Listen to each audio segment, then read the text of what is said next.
মার পেটে যখন আসতেন, আসতে দেরি আমেনার শরীর ফাইটা, আমেনার শরীর থেকে ফুটা সুঘ্রাণ মোহিত হইতে দেরি হয় নাই। চতুর্দিকে সুঘ্রাণ ছড়াইতে থাকতো। আমেনা কোনো দিকে যাইতে পারতো না, যেখানেই যেত ওইখানে তুফানের মতো সুঘ্রাণ ছড়াইতে থাকতো। আমেনা বিধবা ছিল, আরবের রীতি আর নীতি ছিল বিধবা মহিলা সুঘ্রাণ লাগাইতে পারবে না। আমেনার সুঘ্রাণ যখন পুরা মদিনায় মক্কায় মোহিত হইতেছিল, তো মক্কার মহিলা কেন পুরুষ পর্যন্ত কানা গুসায় লেগে গেছে, কথা বলতে শুরু করছে যে আব্দুল মুত্তালেব এই পুত্রবধূ পাইল তো পাইল কোথায়, যার স্বামী নাই, অথচ সে পুরা মক্কাকে সুঘ্রাণ দ্বারা মোহিত করতেছে। সে যেদিকে যায় ওইদিকেই সুঘ্রাণ ছড়াইতে থাকে। কথা একজন দুইজন তিনজনের কান হইতে হইতে আব্দুল মুত্তালেবের কানে চলে আসছে। আব্দুল মুত্তালেব ঘরে যায় স্ত্রীকে জিজ্ঞাসা করছে, তোর পুত্রবধূকে জিজ্ঞাসা কর বিধবা হয় আর খুশবু সুঘ্রাণ কোত্থেকে লাগায়, আবার এমন সুঘ্রাণ রাস্তায় বাহির হইতে দেরি, মক্কার পাহাড়ে ওই সুঘ্রাণ বাড়ি খাইতে দেরি করে না, কোত্থেকে লাগায়। তো আব্দুল মুত্তালেবের স্ত্রী বলতেছে, শোনো আমি তোমাকে বলবো বলে ভাবছিলাম, ও যখন গোসলখানার থেকে বাহির হয় আর আমি যখন গোসলখানায় যাই, তখন মনে হয় গোসলখানা যখন কেউ যেন সুঘ্রাণ দিয়া প্যাক করে দিছে, প্যাক। আমি ভয়ে জিজ্ঞাসা করতে পারতেছি না। এই জন্য এক তো হলো দুঃখে মারা, স্বামী নাই, স্বামীটা দুনিয়ার থেকে চলে গেছে, অল্প কয়েকদিন হলো, পেটে হলো বাচ্চা, দুঃখী বিদায় আমি ওকে জিজ্ঞাসা করতে চাই না। তুমি যখন আজকে বললে চলো দুইজনেই মিলেই জিজ্ঞাসা করি, তো ডাইকা জিজ্ঞাসা করছে, বেটি আমাদের নাক কান কাটা গেল, তুই যেদিকে বাইরস ওদিকে সুঘ্রাণ ছড়াইতে থাকে। মা তুই তো বিধবা, তুই সুঘ্রাণ ব্যবহার করিস কেন? আমাদের তো নাক কান কাটা গেল, আমার তো সর্দারিও যেতে পারে, আমি তো লোকের সামনে মুখ দেখাইতে পারি না, মা তুই খুশবু কেন ব্যবহার করিস? আমেনা জবাব দিতেছে না, ওইখানে থুতু নিক্ষেপ করছে, আর নিক্ষেপ করতে দেরি সুঘ্রাণ তুফানের মতো বাহির হইতে দেরি করে নাই। তো বলছে, মা শুধু শরীরে না থুতু পর্যন্ত সুঘ্রাণ, মা শুধু শরীরে না থুতু পর্যন্ত সুঘ্রাণ। বলছে, মা এটা আমার সুঘ্রাণ না, এটা তো আমার পেটেরটা সুঘ্রাণ। মা বলার ছিলাম না, এখন বলতে বাধ্য। যেদিন পেটে আসতে দেরি ঘরের দেওয়ালগুলো আমাকে সালাম দিতে দেরি করে নাই। মা 12 জন রসুল আইসা আমাকে সালাম দিতে দেরি করে নাই। মা আসিয়া, মারিয়াম, উম্মে কুলসুম, মুসা আলাইহিস সালামের বোন, 3 জন আইসা আমাকে মালা পড়াইতে দেরি করে নাই। মা এখন তো ঘরের বালু কণা পর্যন্ত আমাকে সালাম দেয়, দেওয়াল পর্যন্ত সালাম দেয়। বাহিরে যখন রাত্রে যাই তো আকাশের তারাগুলো ছুটে আইসা বলে, আমেনা সালাম, দুজাহানের বাদশা তোর পেটে। বলে মা এইখানেই ক্ষান্ত না, আমি যখন বাহির হই তো রৌদ্র পড়ার আগে মেঘগুলা জানি কোত্থেকে ছুটে আসে, আমার উপরে ছায়া করতে থাকে, আর মেঘের ভিতর থেকে আওয়াজ আসতে থাকে, আমেনা সালাম সালাম সালাম সালাম। মা বালু উত্তপ্ত থাকে, আমি পা দিতে দেরি, ঠান্ডা হইতে দেরি হয় না। মা পাথর গরম হয়, উত্তপ্ত হয়, হায় হায় আরবের পাথর, বলে আমি পা দিতে দেরি, বরফের মতো ঠান্ডা হইতে দেরি হয় না। সব জায়গার থেকেই আওয়াজ আসে, আমেনা তোর পেটে দুজাহানের বাদশা। বলে মা এইখানেই শেষ না, আমি যখন কুয়ার পাশে যাই পানি আনার জন্য, তো কুয়ার পানিগুলো আমি আজ পর্যন্ত পেটে আসার পর থেকে মা এই মুহূর্ত পর্যন্ত একদিনও আমি রশি দিয়া পানি উঠাই নাই। আমি কুয়ার পাশে যাইতে দেরি, মা পানিগুলো উছলে উপরে উঠতে দেরি করে না, আর কলকল শব্দ করতে থাকে, পানিগুলো যেন বলতে থাকে, আমেনা বেজ্জত করে দিলি আমাদেরকে, তুই দুজাহানের বাদশাকে নিয়ে আসলি কেন? তুই আমাদেরকে হুকুম করতি, আমরা বাড়িতে যেয়ে ভরা দিয়ে আসতাম। নিচে চলে যাবে, আমাদেরকে রশি দিয়া উঠাইতে হবে, তুই যতক্ষণ দাঁড়ায় থাকবি কুয়ার পানি নিচে যাবে না। আমেনা আমরা তোর পানি ভরা দিয়ে আসবো, তোর পানি বাড়িতে পৌঁছায় দিয়ে আসবো, তোর পায়ে পড়ি তুই এখান থেকে যাস না যতক্ষণ পর্যন্ত আমাদের পানি ভরা না হয়। ওই মুহাম্মদুর রাসূলুল্লাহ যার অস্তিত্ব লাভ হইতে দেরি হয়, সুঘ্রাণ ছড়াইতে দেরি হয় নাই। উনি আসছেন আমাদেরকে গন্তব্যে পৌঁছানোর জন্য। নাহলে ওনার আসার কোনো উদ্দেশ্য ছিল না। হুয়াল্লাযী আরসালা রাসূলাহু বিল হুদা। এটা তো মার পেটের, আমি তো সামান্য আপনাদেরকে বললাম। মার পেটের থেকে যখন দুনিয়ায় আসতেছে, শুধু মার পেটে 10 মাস থাকাকালীন যা ঘটছে, আমেনার যা রেওয়ায়েত আছে, ওগুলো বর্ণনা করলে এই রাত কেন আমার জীবন শেষ হয়ে যাবে। যে কি ঘটছে, কি অলৌকিক জিনিস ঘটছে, কি ঘটছে, সুঘ্রাণই সুঘ্রাণ। আমেনার শরীর থেকে সুঘ্রাণ বাহির হইতেছে, হবে না কেন? দুজাহানের শুধু বাদশা না। হায় হায় হায় হায়। চলেন একটু আগে নিয়ে যাই। যখন জন্ম হইতেছিল, দুনিয়াতে আসতেছিলেন, আব্দুর রহমান ইবনে আউফ রাদিয়াল্লাহু তাআলা আনহুর আম্মা শেফা, তো উনি বলতেছিলেন কান্নাল মিসকা ইয়াফুর, সুঘ্রাণ ছড়াইতে ছড়াইতে আসতেছিলেন। এক তো মার গায়ের সুঘ্রাণ, আরেকটা হলো অস্তিত্বের সুঘ্রাণ। এখন তো নিজেই চলে আসতেছে সুঘ্রাণ নিয়া। সমগ্র জগৎটা সুঘ্রাণে মোহিত হইতেছিল। গায়ে একটা ময়লার কণাও ছিল না। মখতুনান, মুসলমানি মার পেটে, মখতুয়া সুররা, নাবি মার পেটেই যেন কে কেটে দিছে।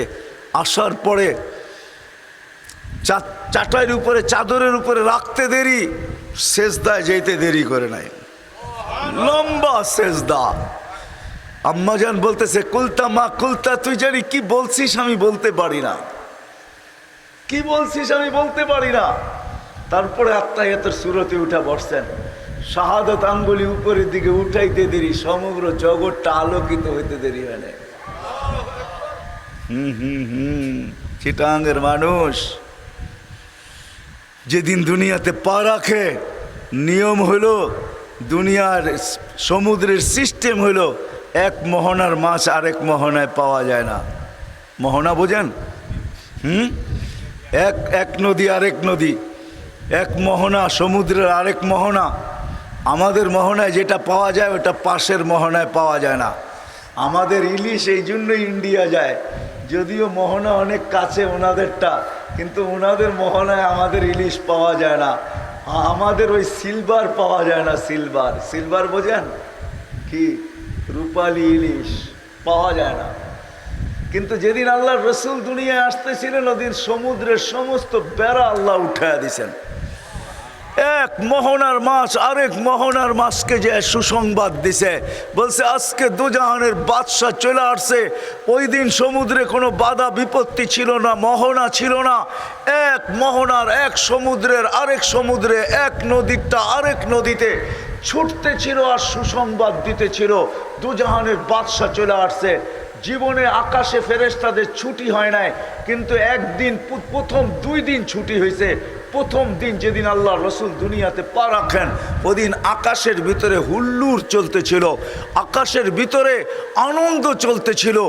এক আকাশের ফেরেশতা আরেক আকাশকে, এক ফেরেশতা আরেকজনকে গলা মিলতেছিল আর সুসংবাদ দিতেছিল, যা সাইয়্যিদা উলদে আদম, যা যাইনা আফা ইয়াউমিল কিয়ামা, দুজাহানের বাদশা চলে আসছে। বাদশা ওই দিন ছুটি ছিল, ছুটি। এমনকি এক মহাদেশ এক মহাদেশকে, এক বালুর কণা আরেক বালুর কণাকে, এক ফুল আরেক ফুলকে, এক ফল আরেক ফলকে, এক পাহাড় আরেক পাহাড়কে, এক গাছ আরেক গাছকে, এক প্রাণী আরেক প্রাণীকে। ওই দিন এমনকি সিংহ পর্যন্ত বাঘকে বলছে দুজাহানের বাদশা চলে আসছে, আর আমাদের জুলুম চলবে না, আমাদের জুলুম চলবে না। আইসা গেছে দুজাহানের বাদশা। যেদিন দুনিয়াতে পা রাখেন, দুনিয়াতে পা রাখছেন, আমি শর্ট করতেছি, কয়েক ঘন্টা মধ্যখানে অনেক কিছু ঘটে গেছে, ওটা আমি বলতে চাইতেছি না। আমেনা কোলে নিয়ে কাঁদতেছিল, তো সবাই জিজ্ঞাসা করছে, দাদা, চাচা, ফুফু, খালা, সবাই জিজ্ঞাসা করতেছে আমেনা কাঁদিস কেন, কেন কাঁদিস? বলছে আব্দুল্লাহ নাই। বলছে আব্দুল্লাহ নাই মানে? কেন? প্রথম বাচ্চা আব্দুল্লাহ যদি থাকতো তাহলে এতক্ষণে মিষ্টির দোকানও বুক হইতো, ঠিক না? প্রথম বাচ্চা হইলে কি করে? বিদেশতে পর্যন্ত পয়সা পাঠায়। কি বাচ্চা হয়েছে বইলা কথা, আধা কেজি হইলেও সবাইরে দিবা, ঠিক না? কি দোকান বুক না? আবার কি খেলনা ওইখান থেকেই পাঠায়, চিন্তা করো না, খেলনা পাঠায় দিতেছি। যে আসে ওর পায়ে ধরে যায়, দেশিরটা কেউ আইলে আর পায়ে ধরে, প্রথম বাচ্চা হয়েছে আমার 2 মাস আগে, একটু খেলনা যদি না নিয়ে যাস কেমন দেখা যায়, একটু হইলো লয়ে যা, ঠিক না? আমিনা কাঁদতেছে, আব্দুল্লাহ নাই। সবাই জিজ্ঞেস করতেছে কি কারণ, কি? বলছে আব্দুল্লাহ নাই, যদি থাকতো প্রথম বাচ্চা তাইলে খেলনা নিয়ে আসতো। তা আল্লাহ কানে কানে বলতেছে, আমিনা আব্দুল্লাহ কিসের খেলনা আনতো? মাটির, কাঠের, প্লাস্টিক, আতর পাথর। আমিনা আব্দুল্লাহ নাই তো কি হয়েছে? তোর সাথে একটা সম্পর্ক, আমার সাথে আরেকটা সম্পর্ক। তোর তো সন্তান, আমার তো বন্ধু। ডুবতে দে সূর্য, আমিনা ডুবতে দে, ডুবতে দে সূর্য, ডুবতে দে। আমি চাঁদকে খেলনা বানায় পাঠায় দেব। আব্দুল্লাহ থাকলে তো দুনিয়ার মাটি আর পাথর আর প্লাস্টিক আর কাঠের খেলনা আনতো, আমি আমার বন্ধুর জন্য চাঁদকে খেলনা বানায় পাঠায় দেব। আবু তালেব বলেন, সূর্য ডুবছে, আমরা বাহিরে চোখের উপরে শোয়া দিতে দেরি, বাদাল কামরু আইয়াদনু, চাঁদ নিচে আসতে দেরি করে নেয়। দ্রুত গতিতে নিচে নামতে ছিল, নামতে নামতে যখন মাথার উপরে চলে আসছে, তো আমি একটা চিৎকার দিয়া ফেলছি, খাসি তু আইয়াকা আলাইক, তোমার উপরে পড়া না যায়, কিন্তু মাথার কাছে থেমে গেছে। তুমি 10 থেকে 12 ঘন্টার বাচ্চা ছিলা, তুমি হাত পাও নাড়তেছিলা, তোমার হাতের পায়ের ইশারায় চাঁদ উপরে ডান্স করতেছিল। ডান্স, ডান্স বোঝেন? ডান্স কি? নাচতে ছিল, নাচতে, নৃত্য করতেছিল। তো বলে, চাচা জানেন চাঁদ কি বলতেছিল? বলে, তা তো জানি না। বলে, আন্নাল কামারা ইউগান্নিনি ওয়া ইউহাকিনি ওয়া ইয়ামনাউনি মিনাল বুকা। চাঁদ আমাকে ছন্দ শুনাইতেছিল, কান্না থেকে বিরত রাখতেছিল, আমি যেন না কাঁদি, কাঁদলে আম্মার কষ্ট হবে। আর আল্লাহ চাঁদকে আমার জন্য খেলার জন্য, চাঁদকে আমার কাছে খেলার জন্য পাঠায় দিয়েছেন, আমার খেলনা বানায় পাঠায় দিয়েছেন। আমি শর্ট করতেছি, অল্প কয়েকদিন যাওয়ার পরেই যখন হাঁটি হাঁটি পাপা হাঁটতে শিখছে, তো আমেনা কোলে নিয়ে কাঁদতেছে। আবার আব্দুল মুত্তালেব দৌড়ায় চলে আসছে, আবু তালেব চাচারা চলে আসছে, ফুফু চলে আসছে, শাশুড়ি চলে আসছে। বেটি কাঁদিস কেন? বলছে আব্দুল্লাহ নাই। বলছে মানি? বাবা যদি থাকতো, হাঁটতে শিখছে আমার কলিজার টুকরা, তো বাবা আঙ্গুল ধরে হাঁটাইতো, হাঁটাইতে হাঁটাইতে মক্কার অলি গলি ঘুরাইতো, এখানে সেখানে নিয়ে যাইতো। আজকে আব্দুল্লাহ নাই, কি আঙ্গুল ধরে হাঁটাবে? হাঁটতে তো শিখছে। তো আল্লাহ কানে কানে বলছে, আমেনা আব্দুল্লাহ ঘুরাইলে আর কোথায় বা ঘুরাইতো? তুই কাঁদিস কেন? আব্দুল্লাহ ঘুরাইলে আর কোথায় বা ঘুরাইতো? মক্কার অলি আর গলি, ওকাজ আর মাজান্না, দুটেই তো মক্কায় মেলা হয়, একটা ওকাজ একটা মাজান্না, 2 জায়গায় নিয়ে যেত।